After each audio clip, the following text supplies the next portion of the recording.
Katie Hilborn is a keynote speaker, changemaker, and the founder of Global Orphan Prevention. She has been at the forefront of empowering others to drive change both locally and abroad since 2006. She was awarded as the runner-up for Millennial Changemaker of the Year for her efforts surrounding the 2015 Nepal earthquakes, and her humanitarian work has been featured on the ABC Morning Show, Women of Denver, Nonprofit Leadership Podcast, and various other media outlets. Lighthouse Conversations welcomes Katie Hilborn. Welcome, Katie. Thank you. Thanks for having me, Chelley. I'm so glad you're here. So Katie has done incredible things in the world, as you were able to see a moment ago. I want to hear from your mouth. Where did you come from, and what happened in your life to send you on this trajectory of spiritual awakening? Wow, well, it's a loaded question. We got time. We got time. Yeah, you know, I truly believe that we have these little bit of awakenings sporadically through our lives that, so where did it all begin? Well, I guess my question would be to you is, what is your definition of spiritual awakening? Mm-hmm. And then if I can have some context in that, I'll be able to frame it. So it's that moment when your life is suddenly not the same. You realize that the way you've been operating, the way you've been living isn't actually your true self. There's an awareness that expands. There's a vibration shift that happens. And for some people, it can be kind of a slow burn, like this doesn't feel right, this doesn't feel right. And suddenly you look down the line years later and you're like, I'm in a completely different life. How did that happen? What exactly shifted in me? And it's not just a change in circumstances. It doesn't have to be a job change. It doesn't have to be a new partner. It's suddenly like, I was living on this level, and now I'm living on this level, and things I thought I understood, things I thought I knew, suddenly don't make sense the way that they used to anymore. So yes, it could be a slow burn, or it could be some catastrophic event that's like, through this pain, I'm suddenly in a different place. Hopefully that explains that for you. Yes, definitely. I would say in high school, I was kind of, there's three types of people in the world. Those that talk about people, those that talk about things, and those that talk about ideas. And in high school, I was the first of those three categories. I talked about other people. I really only cared about what was happening on Friday night, who liked me, who didn't like me. And so I was the first of that category. And as I progressed through life, immediately after college, I decided to take a self-actualization trip for myself, and I went to East Africa. Wow. I flew into Nairobi, Kenya, and this was kind of a, discovering myself, discovering the world. Who am I? What is my place within the world? And that's kind of what set me on the path to change. So that was right after I graduated college in summer 2006. And through that, I was starting to discover that there's so much more on this planet than my upbringing and how we were raised. And Americans have it incredibly lucky to be born in such a privileged country. And I know that there might be a large percentage of the population that think there's many Americans that are not lucky. But in the grand scheme of things, in relative terms to how the rest of the world, especially the third world, live, we are in that top 1% of people. And so, that's kind of what started me on this path. And as I was traveling around East Africa, Kenya, Uganda, Tanzania, I was discovering a lot about myself and kind of realizing that was my first shift, my very first shift. Now, with these kinds of awakenings or spiritual awakenings or whatever you might call it, the Buddhists call it enlightenment, there's always these little bit of hiccups that occur along the way before you fully wake up into your power and who you are. That's such an important point to highlight for our listeners out there. It's not just fun and games, y'all. It doesn't happen just one time. You're like, I did it. Yes, I'm enlightened. It's a series of course corrections, because you're going to learn something and then you're going to learn something else, but always from an increased state of awareness, because you're already at that next level. So thank you for pointing out that, you don't go on the trip one time and you're like, I did it. Yes, here's the t-shirt. Ooh. Right. And that's so true. So, in 2006, gosh, it's been a while. So in 2006, that was my first mini awakening. And I came back to Colorado, Breckenridge, a ski town where I was living. And I was so upset with the wealth inequality that I saw. I remember one day I was at the bar and walking home and passing all these multi-million-dollar homes when I had just come from a country where most of the population lived in these huts with dirt floors, and I started crying because I said it was just kind of that first turning point in my life. So from there, you've done really great things in Colorado, in the Denver community, worldwide as well, which we'll get to. But you've been a major influence on your friends in this community, and you've been an active part of helping them go to their awakenings as well. Could you talk a little bit about how you felt inspired to do that, and what results have you seen from that, whether it's intentional or just happened to be a byproduct of that? Yeah, so in 2006, I had my little mini awakening, but then I got back in the rut and the grind of first world living, and I kind of receded a little bit, and I went back to sleep, because we're conditioned in a world that if you're not part of the herd, that's herd mentality. If you're not part of the herd, there's something wrong with you. If you're not doing what the majority of people do, there's something wrong with you. And so that little infiltration, that little voice slipped back in, and I in my opinion, I went back to sleep. I went back to my old self. Now I was, the awakening and progression kind of travels in a spiral, right? So it's not linear. It's not necessarily cause effect in an upward linear line. It travels in a spiral. So as you're coming around, you spiral back to the same problem, and then you move forward, and then you spiral back to the same problem, and then you move forward. And that's kind of how awakening is, right? So I was more awake than I was before I left to explore the world, but I had retreated a little bit. So that was in 2006. Fast forward to 2012, and I accepted a teaching job at an international private school in Saigon, in Vietnam, on a 2-year contract. That was 2012 to 2014. And during this 2-year period, I had gone through a lot of trauma. Now, don't get me wrong, Saigon was a hell of a lot of fun. Every weekend I was exploring different parts of the country and exploring new cultures, and the people were, it was just a lot of fun, don't get me wrong. So in my 2 years in Saigon and just living in a third world country, existing, dating, having friends, having a social life, exploring, in my 2 years there, I had realized that there was just something wrong with the masses. Now, I don't want to say wrong, because it's not a negative or a positive. It's not a better or a worse, but something didn't seem right.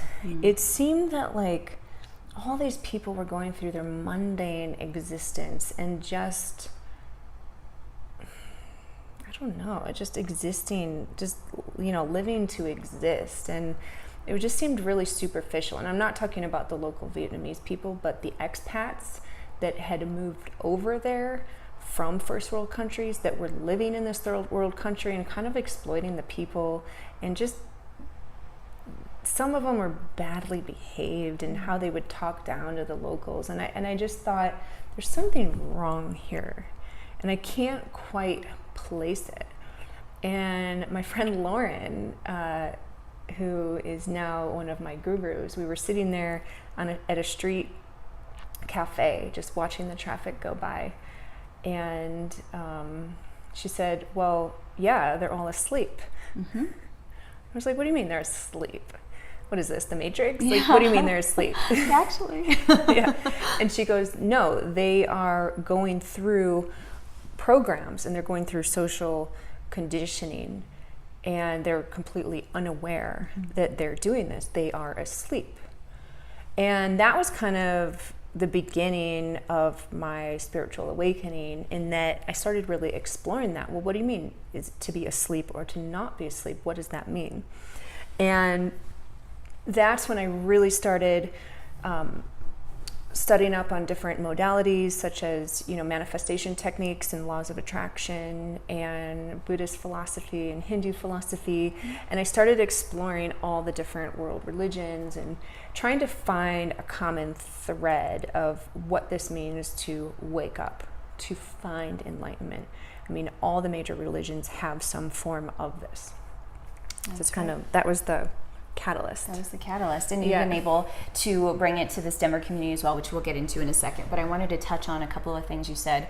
So I think those are two main points that happen when people have an awakening. So there's that thought in your brain like, wow, there's something wrong here. I see suddenly a pattern in the general population that I don't resonate with anymore. And it does seem like they're asleep.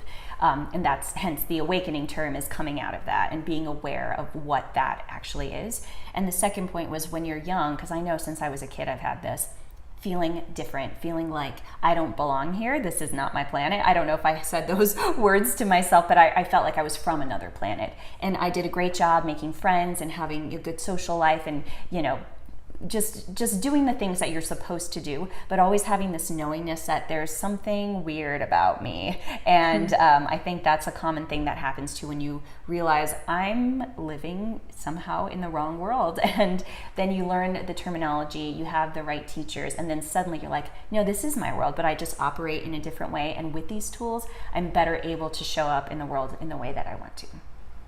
Yeah, well said. Well said, Chelley. So that was in 2014, and my friend Lauren and we decided to go to Bali to do a vision quest. Bali is a very high vibrational part of Indonesia and the world, and already, there's tons of Hindu influence there already. So when you have a large mass of people already spiritually awakened in whatever dogma they subscribe to, whatever their archetype is, it really doesn't matter, because the fundamental vibrational beliefs of that dogma are the same. Now, we might have a pictorial representation of what that might look like. So the Christians might have Jesus, or Buddhists might have Buddha, etc. But the frequency, if you bring it down to the simplest form, Nikola Tesla once said, if you want to understand the workings of the universe, think in terms of frequency and vibration. And so if you can, and this is like really pulling in from ideas of quantum mechanics and theoretical physics. So it's not just a religious thing. It's not just a spiritual thing. There is theoretical physicists out there that think in terms of vibration and frequency, for example. Now I'm going a little bit in tangent. I like it. Do it. Take it. You can cut this. No, I love it. So I want to backtrack just a little bit. I was born and raised Episcopalian, Christian. I attended Sunday school every single Sunday from birth till about 18. And around 18, my kid brother, came out of the closet. He told us he was gay. He was 2 years younger than me at that time. And this is back in, 18. This is like 2000, 1998, around that time. And even just being, how many years ago was that? 2018? 20 years ago? No, 20 years ago. Yeah. Even though it was just 20 years ago, there were an incredible amount of people that did not understand homosexuality. So true. Yes. And I was watching all these religious people, the Christians of my own faith, basically telling my brother he was going to go to hell for being gay. And I knew in my heart that this was genetic. he was born this way. And so if you really want to talk about my first shift, that was probably it. Like, what is going on here? There's got to be something else. And it put me on a path of self-discovery. From that point, because I knew that I was still feeling, hearing, being absorbed in all these supernatural things that I didn't really quite understand, right? Like anything from synchronicity to just feeling, living, and breathing it. And maybe in my mind, the dogma of Christianity didn't make sense, but I really still wanted to find answers for what I was experiencing. So I turned to science, and I turned to physics, and I started reading up on Einstein and Stephen Hawking and Mikio Kaku, and from there I discovered string theory and M theory. Now I'll give the layman's terms a little bit on that. Yeah, please do. So a lot of these famous physicists of our time believe that we live in a multidimensional world. So you have your 3 dimensions, length, width, and height, and then time. Einstein adds the 4th dimension, time. So that's what we see, feel, and hear every day, right? So we live in 4 dimensions. However, a lot of these major physicists believe that we actually live in infinite amount of dimensions. So string theory is that we live in a 10-dimensional world. It can be proven mathematically. We live on these vibrating strings. If you think about, like, you pluck a guitar string and it vibrates. Yeah. And these dimensions are all wrapped up inside of us. They're coexisting alongside of us. As Mikio Kaku often says, that we could be living side by side amongst a separate universe full of dinosaurs, and we wouldn't even know it, because these universes are so wound up inside of each other that we can't see it, right? So that's string theory, 10-dimensional world. M theory, which stands for membrane, is 1 dimension, is string theory plus 1 more. So, you know, of course it's theory right now, but many well-respected, world-renowned physicists subscribe to these types of ideas, and this is where quantum mechanics comes from. And so I've spent my entire adult life using science to explain my spirituality. I think that is a really beautiful thing to do in tandem, because a lot of people will dismiss woo-woo, right?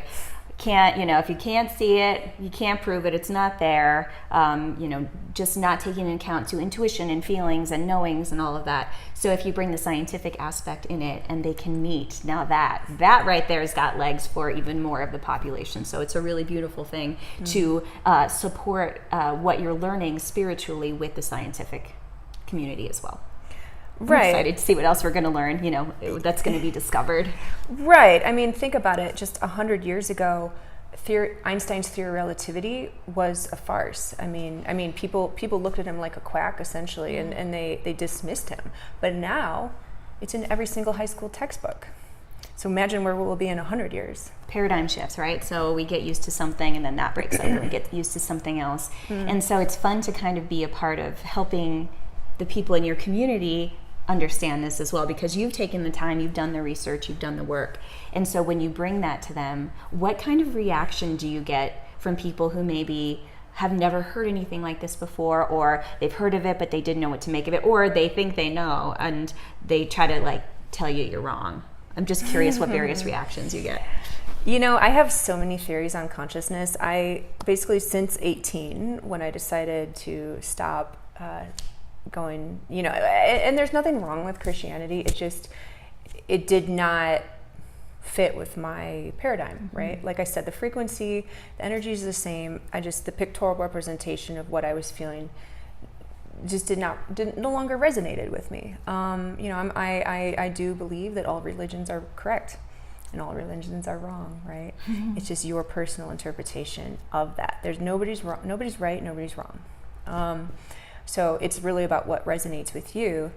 And so I've been using science to quantify the unseen world and the supernatural world that I have experienced my entire life. And What was your question? Just how do people around you take it? Because you are very open, and one of the things I really value about what you do and how you show up in the world is that you will put things on Facebook. You will have community gatherings, high vibrational this, or quantum that. You're not afraid to use your voice and to your grand community, not just people who already agree with you and know what's going on. You're not afraid to do that, or if you are, you don't show it. So I'm curious what kind of response you get, because you've got people on the corporate side who don't talk about this. You have people from the very spiritual side who maybe seem to be even more entrenched in it than you are. I'm just curious what kind of feedback you've gotten and what kind of shifts you've seen take place. Yeah, it's kind of funny, but I feel that I'm neutral amongst all belief systems. I'm smack in the middle of everything. Even in my political beliefs, I am smack a moderate, right? So even my political beliefs, a lot of my friends are both Democrat and Republican. In my spiritual beliefs, I have a lot of friends that are Muslim, Christian, Buddhist, just spiritual, and then I also have a ton of scientific friends. It's funny that I literally feel that I can resonate on some level to all of them. Mm-hmm. And in that, I feel that this is why I've spent my entire life's hobby, right? This is a hobby for me. This is what I read in bed before I go to sleep. Same. Is that forever quest, this thirst of knowledge of why are we here? How does the universe work? I love it, right? I've been exploring higher consciousness for my entire adult life. And it's something that I really enjoy. So to answer your question, it's kind of this thing where I piss off everyone, but I piss off nobody. And I'm okay with that. Because I will find some common ground, whether that be, relating to somebody's archetype or trying to find the science to back up what is going on. That's great. Well, I know I'm grateful for you bringing these communities together here in Denver, and now you're bringing it worldwide. So that's fantastic. Thank you for that. Yeah. Do you have any advice for people who are maybe beginning this journey or who are resonating with what you're saying but don't actually haven't spent a lot of time yet figuring out what to do about it? Let me think. Advice for others. Yeah. The advice that I would give for others that are just embarking on their own path is discovery, self-discovery, constant exploration, and constant curiosity. 4 out of 5 ex-boyfriends polled have a nickname for me called Curious Katie. It's very funny. They don't even know each other, but they all call me Curious Katie. And that is just constantly asking questions, constantly asking, what if, why are we here? And that's how it starts. You're not only finding your own purpose, but you're able to find out, why am I on this planet? What is my life's purpose? What am I made to do? And it starts with asking questions, right? That's how it begins. You start asking questions, and then you start exploring, and you find out what resonates with you. There's so much crap on the internet. So as you're researching on the internet, if you feel constricted right here when you're reading something and you feel icky, it's probably not true. Follow that intuition, that little voice in your head. Your intuition knows. And conversely, as you're reading through this research and trying to discover things, if it feels good for you on a cellular level, then start that exploration. Go down that path and see where it leads you. I think that's beautiful. We actually talk a lot about that here with Lighthouse Haven. It's that feeling in your body that, do I resonate with this? Do I not? Does it fit? Does it not? And how important that is. So thank you for bringing that up as well. And I'm totally with you on the curiosity. I go down the rabbit hole and I just have to learn this and this and this. And suddenly you're all over the place and you've collected all of this knowledge that helps inform what it is that you're learning. Oh, I love that. I think being curious is one of the greatest things that you can be, because we never stop learning. We're always going to be learning. So I wanted to ask you about your life's work, your nonprofit. How does this, if at all, go in tandem with the work that you're doing? And if you could explain a little bit about your work as well. Yeah, so there's one more point of shift that I need to talk about before I get there. So in 2014, my girlfriend and I had gone to Bali for a spiritual vision quest. And through this deep, guided, transcendental meditative techniques that I can't really yet share with the world, but knowing that there is a specific process to it. Through this transcendental meditation, I stated my intention at the beginning of it, and I said, what's my life's purpose? Why am I here? And through this, in this meditation, my consciousness actually came up above my body and then was looking down over the planet. And I was shown an image of a grid. Now, at that time, I didn't know what to call this grid. And all I knew is that it looked like the pattern that's on a soccer ball. Huh. That's all I knew. And now later, after doing some research, I was actually, after the fact, was Googling soccer ball pattern grid laid out over the planet. And there's a name for it. It's called the Earth Consciousness Grid. So, but anyway, in my meditation, as I was looking over, I was shown that I need to help raise the frequency of the planet. And in order to do this, I need to work on myself. And I was told that as I continue to raise my own vibration and raise my own frequency, people in my vicinity can't help but to rise up with me. And that was one of my purposes on this planet, is to in turn affect the people around me. And it begins with these little ripple effects. By working on myself, the people in my vicinity, it kind of just, it blossoms out, right? It ripples out, and other people start doing the same, if that makes sense. It definitely makes sense. I think that's where we start, right? Our own work. We can't fix anybody. We can't change anybody. All you can do is find out what's going on with yourself. And as you begin to clean those things out, it just naturally occurs with others too. You know, I think at the end of the day, it's about, you know, a lot of people that are going through many awakenings are trying to figure out how do they fit into this, and where do they fall into just becoming aware of what's going on in the world, right? I often talk to people about becoming change makers. Changemaker essentially turned complaining into action. Yes, I love that. And we're not that much different than business entrepreneurs, meaning we want to help the state of man and reach as many people as possible. So I actually travel around high school and colleges giving keynotes on becoming change makers and trying to utilize your passions and skills for good. Now, I run a nonprofit. I'm the founder and CEO of Global Orphan Prevention. We keep mothers and children together through economic development and education, and we work to address the orphan trade and child sex trafficking. The orphan trade is a form of human trafficking. 85% of children in orphan homes worldwide have living parents, so it is a for-profit business.